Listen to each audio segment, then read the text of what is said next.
Hi, in this video we'll be talking about the evolution of the Incredibles characters throughout the movies Incredibles 1 to the Incredibles 2 and the transformation of their outfits. So first of all we have the father of the family, Bob Parr, also known as Mr. Incredible.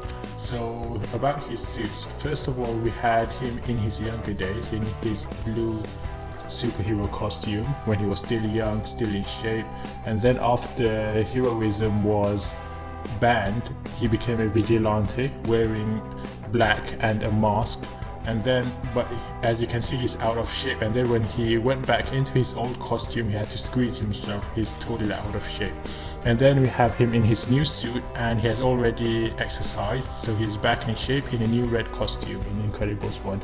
And this is his mobile, the Incredible, which is loaded with gadgets and weapons used during his younger days. And these are some behind the scene concept artworks that didn't make it into the final cut, and also a crystal clear version. It's a toy version that doesn't really exist, at least not in the movies, only as a toy.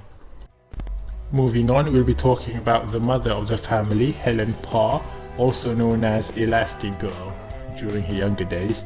So this is her first costume when heroism wasn't banned yet by the government, when hero activity was still legal, the V1 suit. And then we have the Incredible suit, came after that time skip, designed by Edna Mode, which is extra durable and elastic. And then the V2 suit as seen in the Incredibles 2, which is darker in color. This is her motorcycle, the Elastigirl, which she got in Incredibles 2 and can break apart into two parts. And these are some concept arts, extra works that didn't make it into the final cut. Moving on, we talk about their children. We have Violet, also known as Invisible Girl, and then we have Dash, and also their third son, the third child, which is Jack. So these are them in his superhero costumes. They've only had one version of their suits so far, so they haven't had any changes yet. But Jack, as you know, he has so many powers, he has many different transformations. But this does include all of them, which are about 17 if I'm not mistaken. And then we talk about the family friend, Lucius Best, also known as Frozone. Like his friend, Mr. Incredible, he has his old suit, which is the super suit that he can deploy with a variety of gadgets, including skis. And then this is him in his vigilante costume after superhero activity was banned. So he and his best friend roamed the night in that vigilante outfit. And then you have the main villain of the first movie, Buddy Pine, also known as Syndrome. This is him in his younger days when he was a big Mr. Incredible fan, known as Incrediboy. He self-made those makeshift rocket boots. And then him as an adult, he became Syndrome and uses high-tech technology as a villain. And these are some of his concept art suits that didn't make it into the final cut.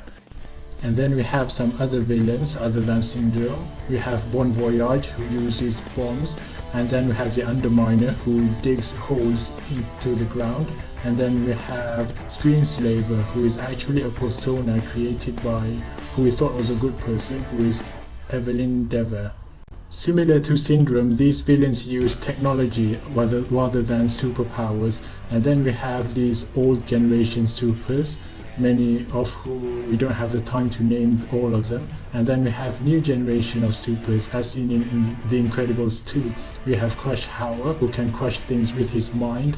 We have Brick, who has super strength. We have Helix, who has the power of electrokinesis. We have Reflux, who can regurgitate lava from his mouth. We have Screech, who has owl-like powers and supersonic screech. We have Void, who can create interdimensional teleportation. So that's the end of our video. Which character is your favorite? Leave a comment and subscribe. Goodbye.